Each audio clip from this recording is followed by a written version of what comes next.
ಆತ್ಮೀಯ ಸಹೋದರ ಸಹೋದರಿಯರೇ, ಕಾಣುವ ನಕ್ಷತ್ರ ಕಾಣುವ ಹೃದಯಗಳು ಎಂಬ ವಿಷಯವ ಧ್ಯಾನಿಸುತ್ತಾ ಪ್ರಭುವಿನ ದೈವದರ್ಶನದ ಮಹೋತ್ಸವವನ್ನು ಸ್ವಾಗತಿಸೋಣ. ಡಿಸೆಂಬರ್ನ ಒಂದು ತಂಪಾದ ರಾತ್ರಿಯಲ್ಲಿ ಒಂದು ಸಣ್ಣ ಧರ್ಮ ಕೇಂದ್ರದಲ್ಲಿ ಮಧ್ಯರಾತ್ರಿಯ ಬಲಿಪೂಜೆಯ ನಂತರ ಯುವಕರು ನೇರ ಕ್ರಿಸ್ಮಸ್ ಮತ್ತು ದೈವದರ್ಶನದ ಸ್ತಬ್ಧ ಚಿತ್ರ ದರ್ಶನವನ್ನು ಪ್ರದರ್ಶಿಸಲು ನಿರ್ಧರಿಸಿದರು.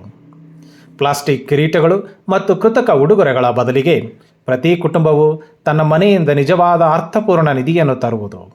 ಉದಾಹರಣೆಗೆ, ನಿಷ್ಠೆಯನ್ನು ಸಂಕೇತಿಸುವ ವಿವಾಹದ ಉಂಗುರ, ತ್ಯಾಗವನ್ನು ಪ್ರತಿನಿಧಿಸುವ ಸೈನಿಕನ ಪದಕ, ಮಗುವಿನ ಮೊದಲ ಬೈಬಲ್, ಶಿಕ್ಷಕರ ಸೀಮೆ ಸುಣ್ಣದ ಪೆಟ್ಟಿಗೆ, ರೈತನ ಹಿಡಿಮಣ್ಣು ಮತ್ತು ಕಲಾವಿದನ ಬಣ್ಣದ ಕುಂಚ. ಮೆರವಣಿಗೆಯ ಸಮಯದಲ್ಲಿ ನಕ್ಷತ್ರದ ಆಕಾರದ ಒಂದೇ ಕಂದಿಲನ್ನು ಹಚ್ಚಿ ಬೇರೆ ಎಲ್ಲ ದೀಪಗಳನ್ನು ಆರಿಸಲಾಯಿತು. ಬೆಳಗಿದ ಕಂದಿಲಿನ ದೀಪವನ್ನು ಬಲಿಪೀಠದಿಂದ ದೇವಾಲಯದ ಅಂಗಳಕ್ಕೆ ಕೊಂಡೊಯ್ಯುತ್ತಾ ಮೆರವಣಿಗೆಯನ್ನು ಮುಂದುವರಿಸಲಾಯಿತು. ದೀಪವು ನಿಗದಿತ ಸ್ಥಳವನ್ನು ತಲುಪಿದಾಗ ಎಲ್ಲರೂ ತಮ್ಮ ಉಡುಗೊರೆಗಳನ್ನು ಒಂದೊಂದಾಗಿ ತೆರೆದು ಗೋದಲಿಯ ಬಳಿ ಇರಿಸಿದರು. ಅವರೆಲ್ಲ ತಮ್ಮ ತಮ್ಮ ಉಡುಗೊರೆಗಳನ್ನು ತೆರೆದಿಡುವಾಗ ಅವರಿಗೊಂದು ಸುಂದರ ಅನುಭವ. ಸಂತಸದಲ್ಲಿರುವ ಎಲ್ಲರ ಮುಖಗಳು ಮಿನುಗುವ ತಾರೆಗಳಂತೆ ಪ್ರಕಾಶಮಾನವಾಗಿ ಕಂಡ ಅನುಭವ. ನಕ್ಷತ್ರವು ಇನ್ನು ಮುಂದೆ ಅವರ ಹೊರಗೆ ಇರಲಿಲ್ಲ, ಅದು ಆಂತರಿಕವಾಗಿ ಅವರನ್ನು ಪ್ರವೇಶಿಸಿತು. ಅನುಭವದ ಮಾತನ್ನು ಧರ್ಮಕೇಂದ್ರದ ಗುರುಗಳು ಈ ರೀತಿ ವ್ಯಾಖ್ಯಾನಿಸುತ್ತಾರೆ: ಪ್ರಭು ಕ್ರಿಸ್ತನು ನಮ್ಮ ನಿರ್ದೇಶನ ಮತ್ತು ನಮ್ಮ ಅರ್ಪಣೆಯಾದಾಗ ನಿಜವಾದ ದೈವದರ್ಶನ ಪ್ರಾರಂಭವಾಗುತ್ತದೆ ಎಂದು. ಅಂದರೆ ಪ್ರಭುವಿನ ದೈವದರ್ಶನವು ಯೇಸುವನ್ನು ಪ್ರಪಂಚದ ಮಾರ್ಗಸೂಚಿಯಾಗಿ, ರಾಷ್ಟ್ರಗಳ ಸಂತೋಷವಾಗಿ ಮತ್ತು ಪ್ರತಿಯೊಬ್ಬ ಕ್ರೈಸ್ತ ವಿಶ್ವಾಸಿಯ ಹೃದಯದ ನಿಧಿಯನ್ನಾಗಿ ಪ್ರಕಟಿಸುತ್ತದೆ. ದೇವರ ಮಹಿಮೆಯನ್ನು ಕಾಣುವುದು. ಪ್ರವಾದಿ ಯೆಶಾಯನು ಹೀಗೆ ಘೋಷಿಸುತ್ತಾನೆ: ನಿನಗೆ ಬೆಳಕು ಬಂದಿದೆ, ಜೆರುಸಲೇಮೇ, ಏಳು, ಪ್ರಕಾಶಿಸು, ನಿನ್ನ ಮೇಲೆ ಉದಯಿಸಿದೆ ಸರ್ವೇಶ್ವರನ ತೇಜಸ್ಸು. ಇದು ಕೇವಲ ಕಾವ್ಯಾತ್ಮಕ ರೂಪಕವಲ್ಲ, ಆದರೆ ದೈವಿಕ ಘೋಷಣೆಯಾಗಿದೆ. ಸರ್ವೇಶ್ವರನ ಮಹಿಮೆ ತನ್ನ ಜನರನ್ನೆಲ್ಲ ಅವತರಿಸುತ್ತದೆ. ಅದು ಪ್ರಕಟಿಸುವುದು ಭೂಮಿಯ ಮೇಲೆ ಉದಯಿಸುವ ಸೂರ್ಯನಂತೆ. ದೇವರ ಮಹಿಮೆ ದೂರದ ದೃಶ್ಯವಲ್ಲ, ಆದರೆ ವೈಯಕ್ತಿಕ ಭೇಟಿಯಾಗಿದೆ ಎಂಬುದನ್ನು ದೈವದರ್ಶನದ ಮಹೋತ್ಸವ ನಮಗೆ ಕಲಿಸುತ್ತದೆ. ಜೆರುಸಲೇಮ್ ಶಕ್ತಿಶಾಲಿಯಾಗಿರುವುದರಿಂದ ರಾಷ್ಟ್ರಗಳು ಜೆರುಸಲೇಮಿಗೆ ಬರುವುದಿಲ್ಲ, ಆದರೆ ದೇವರ ಬೆಳಕು ಅದನ್ನು ಬೆಳಗಿಸುವುದರಿಂದ. ಅಂತೆಯೇ ಇಂದಿನ ಜಗತ್ತು ನಂಬಿಕೆಯುಳ್ಳವರ ಪರಿಪೂರ್ಣತೆಯಿಂದಲ್ಲ, ಆದರೆ ಅವರಲ್ಲಿರುವ ಕ್ರಿಸ್ತನ ಪ್ರತಿಫಲಿತ ಬೆಳಕಿನಿಂದ ಆಕರ್ಷಿತವಾಗುತ್ತದೆ. ಸ್ಫೂರ್ತಿಯ ಮಾರ್ಗಸೂಚಿಯು ನಾವು ನಮ್ಮ ಸ್ವಂತ ಕತ್ತಲೆಯನ್ನು ನೋಡುವುದನ್ನು ನಿಲ್ಲಿಸಿ ಸರ್ವೇಶ್ವರನ ಪ್ರಕಾಶದ ಕಡೆಗೆ ತಿರುಗಲು ಆರಂಭಿಸಿದಾಗ ಪ್ರಾರಂಭವಾಗುತ್ತದೆ. ಈ ಪವಿತ್ರ ಆಚರಣೆಯಲ್ಲಿ ಧರ್ಮಸಭೆಗೆ ನಮಗೆ ನೆನಪಿಸುವುದು, ದೇವರು ಈಗಾಗಲೇ ತಮ್ಮ ನಿಧಿಯನ್ನು ನಮಗಾಗಿ ಮೊದಲು ತೆರೆದಿದ್ದಾರೆ. ಆತನ ಮಹಿಮೆ, ಆತನ ಉಪಸ್ಥಿತಿ, ಆತನ ಪುತ್ರ. ಆದುದರಿಂದ ನಾವು ದೇವರನ್ನು ಜಗತ್ತಿಗೆ ಬಹಿರಂಗಪಡಿಸುವುದಿಲ್ಲ, ದೇವರೇ ನಮ್ಮ ಮೂಲಕ ತಮ್ಮನ್ನು ಬಹಿರಂಗಪಡಿಸುತ್ತಾರೆ. ನಮ್ಮ ವೃತ್ತಿ ಬೆಳಕನ್ನು ತಯಾರಿಸುವುದಲ್ಲ, ಬದಲಾಗಿ ನಮ್ಮಲ್ಲಿರುವ ಆಧ್ಯಾತ್ಮಿಕ ಉದಾಸೀನತೆ ಮತ್ತು ಹತಾಶೆಯನ್ನು ಬದಿಗಿಟ್ಟು ಬೆಳಗುವ ದೀಪಗಳಾಗುವುದು. ನಮಗಿರುವ ಆಹ್ವಾನ ಸ್ಪಷ್ಟವಾಗಿದೆ: ನಮ್ಮ ಕಣ್ಣುಗಳನ್ನು ಸ್ವರ್ಗದ ಕಡೆ ಕೇಂದ್ರೀಕರಿಸುತ್ತಾ ದೇವರ ನಿಧಿಯಾಗಿ ಮಾರ್ಪಡುವುದು. ಪ್ರಕಟಿತ ದೈವ ಯೋಜನೆಯ ಸಹಭಾಗಿದಾರರು. ಪೌಲನು ಎಫೆಸರಿಗೆ ಬರೆದ ಪತ್ರದಲ್ಲಿ ಒಂದು ನೂತನ ಸತ್ಯವನ್ನು ಅನಾವರಣಗೊಳಿಸುತ್ತಾನೆ. ಶುಭ ಸಂದೇಶದ ಮೂಲಕ ಅನ್ಯ ಜನರು ಯೇಸು ಕ್ರಿಸ್ತರಲ್ಲಿ ದೇವ ಜನರೊಡನೆ ಸಹಬಾಧ್ಯರು, ಹಕ್ಕುದಾರರು, ಒಂದೇ ಶರೀರದ ಅಂಗಗಳು ಹಾಗೂ ದೇವರು ಮಾಡಿದ ವಾಗ್ದಾನದಲ್ಲಿ ಪಾಲುಗಾರರು. ಆದ್ದರಿಂದ ದೈವದರ್ಶನದ ಹಬ್ಬವು ಸಮಪಾಲಿನ ಸೇರ್ಪಡೆಯೂ ಆಗಿದೆ.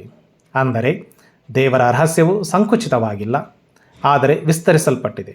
ಮರೆಮಾಡಲ್ಪಟ್ಟಿಲ್ಲ, ಆದರೆ ಹಂಚಿಕೊಳ್ಳಲ್ಪಟ್ಟಿದೆ. ವೈಯಕ್ತಿಕವಾಗಿಲ್ಲ, ಆದರೆ ಸಾರ್ವತ್ರಿಕವಾಗಿದೆ. ಪೌಲನಿಗೆ ಬಹಿರಂಗಪಡಿಸಿದ ರಹಸ್ಯವು ಪ್ರತಿ ಹೊಸ ವರ್ಷಕ್ಕೂ ಧರ್ಮಸಭೆಯ ಪ್ರಣಾಳಿಕೆಯಾಗಿದೆ. ಯಾರನ್ನು ಎರಡನೇ ದರ್ಜೆಯಾಗಿ ಪರಿಗಣಿಸುವುದಿಲ್ಲ. ದೇವರ ಕೃಪೆ ಎಲ್ಲರ ಪಾಲಾಗಿದೆ. ಆ ನಿಗೂಢ ಸತ್ಯವನ್ನೇ ಜ್ಞಾನಿಗಳು ಪ್ರದರ್ಶಿಸುತ್ತಾರೆ. ಕ್ರಿಸ್ತನ ವಾಗ್ದಾನಗಳು ಜನಾಂಗೀಯತೆ, ಸ್ಥಾನಮಾನ ಅಥವಾ ಹಿಂದಿನ ವೈಫಲ್ಯಗಳಿಂದ ವಿಂಗಡಿಸಲ್ಪಟ್ಟಿಲ್ಲ. ಯೆಶಾಯನಲ್ಲಿ ಬಹಿರಂಗಪಡಿಸಿದ ಮಹಿಮೆಯು ಪೌಲನು ವಿವರಿಸಿದ ರಹಸ್ಯವಾಗುತ್ತದೆ. ದೇವರ ನೈಜ ನಿಧಿ ಕ್ರಿಸ್ತನಾಗಿದ್ದಾರೆ. ಕ್ರಿಸ್ತನ ನಿಧಿ ಧರ್ಮಸಭೆಯು ಮತ್ತು ಧರ್ಮಸಭೆಗೆ ವಿಶ್ವಾಸಿಸುವ ಜನಾಂಗ ನಿಧಿಯಾಗಿದೆ. ಆದರೆ ರಹಸ್ಯಗಳ ಹಂಚಿಕೆಗೆ, ಪ್ರಕಟಣೆಗೆ ಉಸ್ತುವಾರಿ ಅವಶ್ಯಕ. ಪೌಲನು ತಾನು ಪಡೆದ ರಹಸ್ಯವನ್ನು ಖಾಸಗೀಕರಣಗೊಳಿಸಲಿಲ್ಲ, ಆದರೆ ಜವಾಬ್ದಾರಿಯೊಂದಿಗೆ ಘೋಷಿಸಿದನು. ಇಂದು ಧರ್ಮಸಭೆಯು ಕುಟುಂಬಗಳು, ಯುವಕರು ಮತ್ತು ಸಮುದಾಯಗಳನ್ನು ಬೈಬಲ್ನ ಧರ್ಮ ಪ್ರಚಾರಕತ್ವ, ಡಿಜಿಟಲ್ ಘೋಷಣೆ ಮತ್ತು ನಂಬಿಕೆಯ ಸಿನಡಲ್ ಹಂಚಿಕೆಯನ್ನು ಆಳಗೊಳಿಸಲು ಕರೆ ನೀಡುವುದರೊಂದಿಗೆ ಪ್ರಕಟಿತ ಸೇವೆಯನ್ನು ಮುಂದುವರೆಸುತ್ತದೆ. ಈ ಪವಿತ್ರ ಆಚರಣೆಯಲ್ಲಿ ನಮ್ಮ ಅವಲೋಕನ: ನಾವು ಕ್ರಿಸ್ತನ ರಹಸ್ಯಕ್ಕೆ ಮುಕ್ತರಾಗಿದ್ದೇವೆಯೋ, ಅಥವಾ ನಾವು ಶುಭ ಸಂದೇಶವನ್ನು ಪರಿಚಿತ ಗಡಿಗಳಿಗೆ ಮೀಸಲಾಗಿಟ್ಟಿದ್ದೇವೆಯೋ? ಆದರೆ ಯೇಸುವಿನ ಮಾರ್ಗಸೂಚಿಯು ನಮ್ಮನ್ನು ಸಹಭಾಗಿತ್ವದಿಂದ ಮುನ್ನಡೆಯಲು ಮತ್ತು ಅದರ ಆನುವಂಶಿಕರಾಗುವಂತೆಯೂ ಕರೆ ನೀಡುತ್ತದೆ. ದೇವರಿಗೆ ಅತ್ಯುತ್ತಮವಾದುದನ್ನು ಅರ್ಪಿಸುವುದು. ಇದು ಇಂದಿನ ಶುಭ ಸಂದೇಶದ ಅತ್ಯುತ್ತಮ ಅಧ್ಯಾಯವಾಗಿದೆ. ಜ್ಞಾನಿಗಳು ತಂದಿರುವ ತಮ್ಮ ನಿಧಿಗಳನ್ನು ತೆರೆದು ಶಿಶು ಯೇಸುವಿನೊಂದಿಗೆ ಉಡುಗೊರೆಯಾಗಿ ಸಮರ್ಪಿಸಿದರು. ಚಿನ್ನ, ಪರಿಮಳ ದ್ರವ್ಯ ಮತ್ತು ರಕ್ತಬೋಳ. ಅವರು ತಮ್ಮಲ್ಲಿ ಮಿಕ್ಕಿದ್ದನ್ನು ನೀಡಲಿಲ್ಲ, ಬದಲಾಗಿ ಅತ್ಯುತ್ತಮವಾದುದನ್ನೇ ನೀಡಿದರು. ಅವರ ಉಡುಗೊರೆಗಳು ಸಾಂಕೇತಿಕ ಮತ್ತು ಪ್ರವಾದಿತ ಚಿಹ್ನೆಯಾಗಿದ್ದವು. ಚಿನ್ನ ಆತನ ರಾಜತ್ವವನ್ನು ಗೌರವಿಸುವುದು, ಪರಿಮಳ ದ್ರವ್ಯ ಆತನ ದೈವತ್ವವನ್ನು ಆರಾಧಿಸುವುದು, ರಕ್ತಬೋಳ ಆತನ ವಿಮೋಚನಾ ವ್ಯಥೆಯನ್ನು ಸೂಚಿಸುವುದು.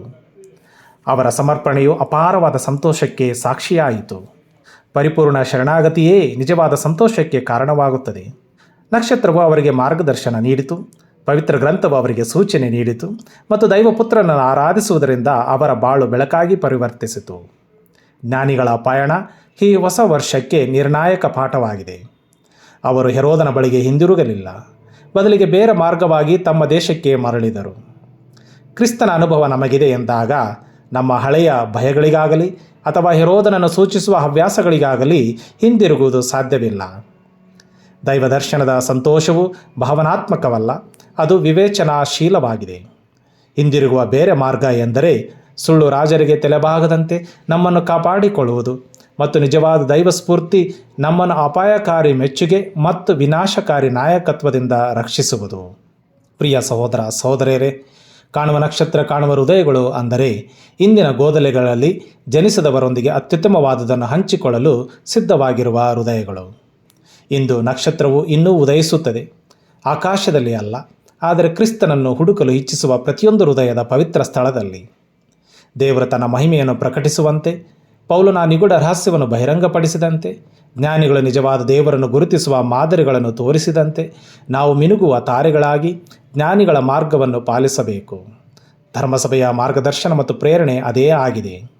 ಸ್ವರ್ಗೀಯ ಚಿತ್ತವೆಂಬ ನಕ್ಷತ್ರದ ಕಡೆಗೆ ಗಮನವನ್ನು ಹರಿಸುವುದು, ಆ ಭವಿಷ್ಯವನ್ನು ಆಧರಿಸಿ ಮುನ್ನಡೆಯುವುದು, ಅತ್ಯುತ್ತಮವಾದುದನ್ನು ಪರರಿಗೆ ನೀಡುವುದು, ನವೀಕರಿಸಿದ ಬಾಳಿನೊಂದಿಗೆ ಹಿಂದಿರುಗುವುದು. ಅಂದರೆ ಇಂದಿನ ಹೆರೋದರಂಥವರ ಬಳಿ ಎಂದಿಗೂ ಹಿಂದಿರುಗಕೂಡದು. ಈ ಹೊಸ ವರ್ಷವು ಆ ದಿವ್ಯ ಬೆಳಕಿನ ನಕ್ಷತ್ರದ ನೇತೃತ್ವದಲ್ಲಿ, ಕ್ರಿಸ್ತನ ಹೆಸರಿನಲ್ಲಿ, ಪವಿತ್ರ ಗ್ರಂಥದ ಮಾರ್ಗದರ್ಶನದಲ್ಲಿ, ಉಡುಗೊರೆಯಾಗಿ ಅರ್ಪಿತವಾದ ನಡೆಯಲ್ಲಿ, ಸಂತೋಷದಿಂದ ತುಂಬಿದ ಬಾಳಿನಲ್ಲಿ ಸಕ್ರಿಯವಾಗಿರಲಿ.